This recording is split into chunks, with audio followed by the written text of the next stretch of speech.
India Russia സഹകരണം അല്ലെങ്കിൽ സൗഹൃദം അത് ചരിത്രപരമാണ്, പതിറ്റാണ്ടുകളുടെ പഴക്കമുള്ളതാണ്. അപ്പോൾ റഷ്യൻ പ്രസിഡന്റ് പുടിൻ ഇന്ത്യയിലേക്ക് വന്നപ്പോൾ ഇന്ത്യ വലിയ വലിയ ആവശ്യങ്ങളാണ് അദ്ദേഹത്തിൻ്റെ മുമ്പിൽ വെച്ചത്. ഒന്ന്, S-400 എന്ന് പറയുന്ന സംവിധാനം, അത് നിലവിൽ 5 ഉള്ളൂ, അത് 10 പിന്നെ S-500 എന്ന് പറയുന്നതിൻ്റെ നിർമ്മാണം, അത് ഇന്ത്യയുമായി സഹകരിച്ച് അതിനെ നടപ്പിലാക്കുന്നതിനെക്കുറിച്ചുള്ള ആലോചന. സുഖോയ് 57 പുതിയ 5ാം തലമുറ വിമാനം അത് വാങ്ങുന്നതിനെക്കുറിച്ചുള്ള ചർച്ച. പിന്നെ മറ്റു പല ആയുധങ്ങളും റഷ്യയുമായിട്ട് സഹകരിച്ച് ഇതിനോടകം തന്നെ ഇന്ത്യ ഉപയോഗിക്കുന്നതും ഇനി വാങ്ങാൻ താല്പര്യമുള്ളതുമായ ആയുധങ്ങൾ, ഇതിനെ സംബന്ധിച്ചുള്ള ചർച്ച. അപ്പോൾ നമ്മൾ ഒരു ട്രാക്ക് റെക്കോർഡ് നോക്കുമ്പോൾ ചരിത്രപരമായി പതിറ്റാണ്ടുകൾക്ക് മുമ്പേ തന്നെ ഇന്ത്യ റഷ്യൻ ആയുധങ്ങൾ വലിയ രീതിയിൽ ഉപയോഗിക്കുന്ന ഒരു രാജ്യമാണ് ഇന്ത്യ ഏറെക്കുറെ പ്രതിരോധ ആവശ്യങ്ങൾക്കുള്ള ആയുധങ്ങളെല്ലാം തന്നെ ഇറക്കുമതി ചെയ്യുകയാണ്. നമുക്ക് സ്വന്തമായി ഉൽപ്പാദിപ്പിക്കുന്നത് വളരെ പരിമിതമായിരുന്നു. ഇപ്പോഴാണ് ആ കഥ മാറിയത്. അപ്പോൾ അതിനു മുമ്പ് റഷ്യൻ ആയുധങ്ങളാണ് ഇന്ത്യ ഏറ്റവും കൂടുതൽ ഉപയോഗിച്ചുകൊണ്ടിരുന്നത്. ഇന്ത്യയുടെ ഈ പ്രതിരോധ സാമഗ്രികളുടെ ഇറക്കുമതിയിൽ 70% റഷ്യൻ നിർമ്മിതമായിരുന്നു. പക്ഷേ അതിൽ പിന്നീട് പല മാറ്റങ്ങൾ വന്നു. ഇന്ത്യ ഈ ആയുധങ്ങളുടെ കാര്യത്തിൽ വൈവിധ്യവൽക്കരണം നടപ്പിലാക്കി. പ്രത്യേകിച്ച് ഇപ്പോൾ വിമാനം, അത് നമ്മൾ ഇപ്പോൾ ഫ്രാൻസിൽ നിന്ന് റഫേൽ വാങ്ങി. അതിനു മുമ്പ് റഷ്യയിൽ നിന്നാണ് നമ്മൾ മിഗ് വാങ്ങിയത്. സുഖോയ് 30 എന്ന് പറയുന്ന വിമാനം റഷ്യയുമായിട്ട് സഹകരിച്ചാണ് ഇന്ത്യ നിർമ്മിക്കുന്നത്.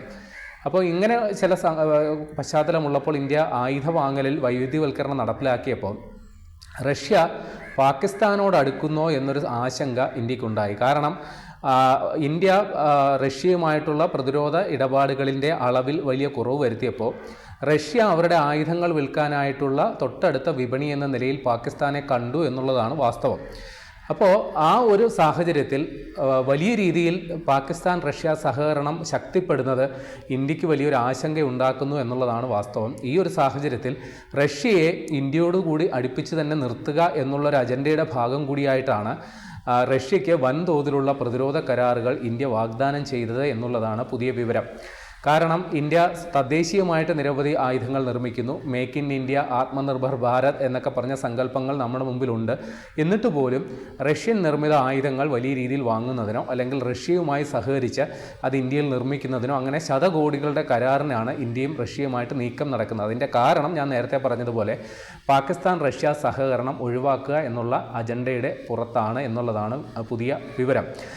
അതിൻ്റെ ചരിത്രത്തിലേക്ക് പോയി കഴിഞ്ഞാൽ ഈ 1990 റഷ്യയിൽ നിന്ന് ഈ സുഖോയ് 27 എന്ന് പറയുന്നൊരു വിമാനം വാങ്ങാനായിട്ട് പാകിസ്ഥാന് പദ്ധതി ഉണ്ടായിരുന്നു.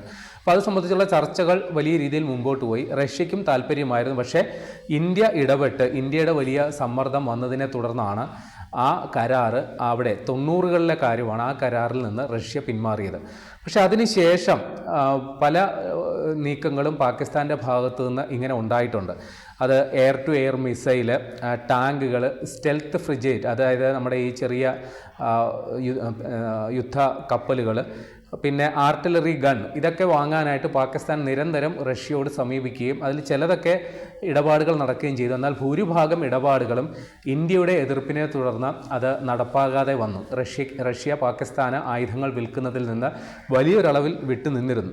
പക്ഷേ 1996, 2016 കാലയളവിൽ സൈന്യത്തിന് ആവശ്യമുള്ള ട്രാൻസ്പോർട്ടേഷൻ പർപ്പസിന് വേണ്ടിയിട്ടുള്ള ഹെലികോപ്റ്ററുകൾ, അതായത് സൈനികരെ അങ്ങോട്ടും ഇങ്ങോട്ടും ഒക്കെ വിന്യസിക്കുന്നതിന് വേണ്ടി ഉപയോഗിക്കുന്ന ഹെലികോപ്റ്ററുകൾ ധാരാളമായിട്ട് റഷ്യൻ നിർമ്മിത ഹെലികോപ്റ്ററുകൾ പാകിസ്ഥാൻ വാങ്ങിയിട്ടുണ്ട് എന്നുള്ളതാണ് കണക്ക്. പിന്നെ നമ്മൾ ഏതാണ്ട് 2015 ശേഷം ഇന്ത്യ റഷ്യൻ നിർമ്മിത ആയുധങ്ങളുടെ, ഞാൻ നേരത്തെ പറഞ്ഞതുപോലെ വലിയ തോതിൽ റഷ്യൻ ആയുധങ്ങൾ ഉപയോഗിക്കുന്നതിൽ നമ്മൾ, അല്ലെങ്കിൽ വിദേശ ആയുധങ്ങൾ വാങ്ങുന്നതിൽ നിന്ന് നമ്മൾ വലിയ രീതിയിൽ പിന്നോട്ട് പോകുന്നൊരു സാഹചര്യം വന്നു. ഈ സമയത്താണ് റഷ്യയും പാകിസ്ഥാനുമായിട്ട് അടുക്കുന്നത്. 2019 ഏതാണ്ട് $9 ബില്യൺ ആയുധ കരാറാണ് റഷ്യയും പാകിസ്ഥാനും തമ്മിൽ ഉണ്ടാക്കിയത്.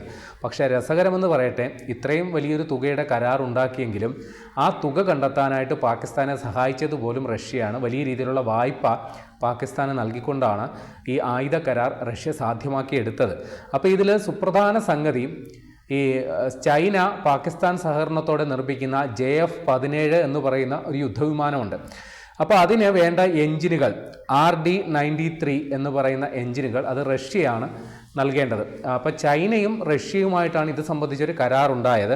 2007 2010 കാലയളവിൽ റഷ്യയിലെ റോബോൺ എക്സ്പോർട്ട് എന്ന് പറയുന്ന കമ്പനിയുമായിട്ടാണ് ചൈന കരാറിലെത്തിയത്. അപ്പോൾ ഇത് പ്രകാരം 250 RD-93 എഞ്ചിനുകളാണ് റഷ്യ ചൈനയ്ക്ക് നൽകേണ്ടിയിരുന്നത്. അപ്പോൾ അതിലൊരു കണ്ടീഷൻ ഉണ്ടായിരുന്നു, ചൈന ഈ എഞ്ചിൻ ഒന്നെങ്കിൽ അവർ തന്നെ ഉപയോഗിക്കും, അല്ലെങ്കിൽ ഒരു മൂന്നാമതൊരു രാജ്യത്തിന് ഇത് കൈമാറും. ഈ വ്യവസ്ഥ പ്രകാരമാണ് ഈ കരാർ യാഥാർത്ഥ്യമായത്. അപ്പോൾ ആദ്യം 250 എഞ്ചിൻ, പിന്നീട് പുറകെ ഒരു 400 എണ്ണം കൂടി, മൊത്തം 650 വിമാന എഞ്ചിനുകൾ നൽകുന്നതിനാണ് റഷ്യയും ചൈനയുമായിട്ട് ധാരണയായത്. അപ്പോൾ ഇത് പ്രകാരം 2014 ചൈനയും പാകിസ്ഥാനും റഷ്യയും കൂടി മറ്റൊരു പ്രതിരോധ സഹകരണ കരാർ ഉണ്ടായതിൻ്റെ അടിസ്ഥാനത്തിൽ പാകിസ്ഥാന് നേരിട്ട്, ചൈന വഴി അല്ലാതെ നേരിട്ട് ഈ എഞ്ചിനുകൾ റഷ്യയിൽ നിന്ന് കിട്ടുന്നതിനും അവസരമുണ്ടായി. അപ്പോൾ ഈ സമയത്ത് ഇന്ത്യ വലിയ രീതിയിലുള്ള എതിർപ്പ് അറിയിച്ചിരുന്നെങ്കിലും അത് അവഗണിച്ചുകൊണ്ടാണ് റഷ്യ പാകിസ്ഥാനായി വിമാന എഞ്ചിനുകൾ കൊടുത്തത്. അപ്പോൾ ഈ എഞ്ചിനുകൾ ഉപയോഗിച്ചാണ് പാക് നിർമ്മിതമായ JF-17 എന്ന് പറയുന്ന യുദ്ധവിമാനം അത് പുറത്തേക്ക് ഇറങ്ങിയത്. അപ്പോൾ ഈ യുദ്ധവിമാനം നമ്മുടെ ഓപ്പറേഷൻ സിന്ദൂറിൽ പോലും ഇന്ത്യക്കെതിരെ ഉപയോഗിക്കപ്പെട്ടു എന്നുള്ളതാണ് കണക്ക്. ഇന്ത്യ 2 JF-17 യുദ്ധവിമാനങ്ങൾ തകർത്തു എന്നുള്ള വിവരങ്ങളും ഇതിനോടകം വന്നിട്ടുണ്ട്. അപ്പോൾ റഷ്യൻ നിർമ്മിത എഞ്ചിൻ ഉപയോഗിച്ച് പാകിസ്ഥാൻ വിമാനം നിർമ്മിക്കുന്നു, അത് ഇന്ത്യക്കെതിരെ എടുത്ത് ഉപയോഗിക്കുന്നു. അപ്പോൾ ഇതിന് ചില റഷ്യൻ വിലയിരുത്തലുകൾ വന്നത്, അത് ഓർത്ത് നിങ്ങൾ ഭയപ്പെടേണ്ട സാഹചര്യമില്ല, ഇന്ത്യക്കാർ അതോർത്ത് ആശങ്കപ്പെടേണ്ട കാര്യം, RD-93 എഞ്ചിൻ പാകിസ്ഥാൻ ഉപയോഗിക്കുന്നത് കൊണ്ട് ഗുണം ഇന്ത്യക്ക് തന്നെയാണ്. കാര്യം ഈ എഞ്ചിനെ കുറിച്ചുള്ള സകലമാന വിവരങ്ങളും ഇന്ത്യക്ക് അറിയാം. അപ്പോൾ ആ വിമാനങ്ങളുടെ പ്രവർത്തന മികവ് എത്രത്തോളമാണ് എന്നുള്ള മുൻധാരണ ഇന്ത്യക്കുണ്ടാകും. അതുകൊണ്ട് ഇന്ത്യക്ക് ആ കാര്യത്തിൽ ആശങ്ക വേണ്ട എന്നാണ് റഷ്യൻ അധികൃതർ ആ സമയത്ത് എടുത്തൊരു നിലപാട്. ഏതായാലും പുതിയ സാഹചര്യത്തിൽ റഷ്യയും പാകിസ്ഥാനുമായിട്ടുള്ള പ്രതിരോധ കരാർ ഈ എഞ്ചിനിൽ മാത്രമല്ല, ഇപ്പോൾ ഇന്ത്യയിലെ പ്രതിപക്ഷമടക്കം വലിയ വിമർശനം ഈ കാര്യത്തിൽ ഉന്നയിച്ചിരുന്നു. പ്രത്യേകിച്ചും കോൺഗ്രസിൻ്റെ നേതാവ് ജയറാം രമേശ് പറഞ്ഞത്, ഇന്ത്യയുടെ വിദേശ നയത്തിൽ അല്ലെങ്കിൽ റഷ്യയുമായിട്ടുണ്ടായ സഹകരണ ഉഭയകക്ഷി കരാറുകളിൽ ഉണ്ടായ വലിയ വീഴ്ചയാണ് റഷ്യൻ എഞ്ചിനുകൾ പാകിസ്ഥാന് കിട്ടാനുള്ള കാരണം എന്നുള്ള രീതിയിലാണ് അദ്ദേഹം വിലയിരുത്തിയത്. ഏതായാലും ഇക്കാര്യത്തിൽ റഷ്യയും പാകിസ്ഥാനും വലിയ സഹകരണം, ഇപ്പോൾ കഴിഞ്ഞ ഒരു 2 മാസം മുമ്പാണ് പാകിസ്ഥാൻ്റെ പ്രധാനമന്ത്രി ഷഹ്ബാസ് ഷെരീഫ് പുടിനെ കണ്ട് വലിയ രീതിയിലുള്ള സഹകരണം, സാമ്പത്തിക സഹായം അടക്കമുള്ളവ റഷ്യയിൽ നിന്ന് അഭ്യർത്ഥിച്ചത്. പക്ഷേ ഇന്ത്യ ഉള്ളിടത്തോളം കാലം ഇന്ത്യയെ മറികടന്നുകൊണ്ട് വലിയ രീതിയിലുള്ള ഒരു സഖ്യത്തിലേക്കോ ചങ്ങാത്തത്തിലേക്കോ പാകിസ്ഥാൻ റഷ്യ കൂട്ടുകെട്ട് പോകില്ല എന്നുള്ളതാണ് വിവരം. കാര്യം ഇന്ത്യ ഇത്രയും വലിയ ഒരു ഓർഡർ റഷ്യക്ക് നൽകുക വഴി പ്രതിരോധ സാമഗ്രികളുടെ കരാറുമായി ബന്ധപ്പെട്ട് അത്രയും വലിയൊരു കരാർ ഇന്ത്യയുമായിട്ട് ഉണ്ടാക്കുക വഴി റഷ്യ പാകിസ്ഥാനുമായി ഇനി മുഖം തിരിഞ്ഞ് നിൽക്കും എന്നുള്ള വിലയിരുത്തലാണ് ഇതുമായി ബന്ധപ്പെട്ട് ഉള്ള വിദഗ്ധർ വിലയിരുത്തുന്നത്.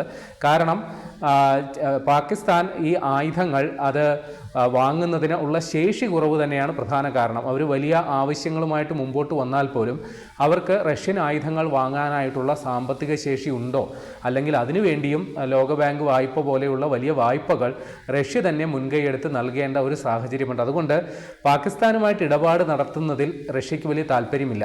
അപ്പോൾ ഇന്ത്യയുമായിട്ട് വലിയ രീതിയിലുള്ള കരാറുകൾ യാഥാർത്ഥ്യമാകുന്ന സാഹചര്യത്തിൽ പാകിസ്ഥാനിൽ നിന്ന് വിട്ടു നിൽക്കാനായിട്ടുള്ള സന്നദ്ധത റഷ്യയുടെ ഭാഗത്തു നിന്നുണ്ടാകും എന്നുള്ളതാണ് മനസ്സിലാക്കേണ്ടത്. അപ്പോൾ ഈ ഒരു പശ്ചാത്തലത്തിലാണ് ഇന്ത്യ റഷ്യയുമായിട്ട് വലിയ രീതിയിലുള്ള സഹകരണ കരാറുകളിലേക്ക്, പ്രതിരോധ സാമഗ്രികളുടെ കരാറുകളിലേക്ക് പോകാനുള്ള കാരണവും ഇതുതന്നെയാണ്.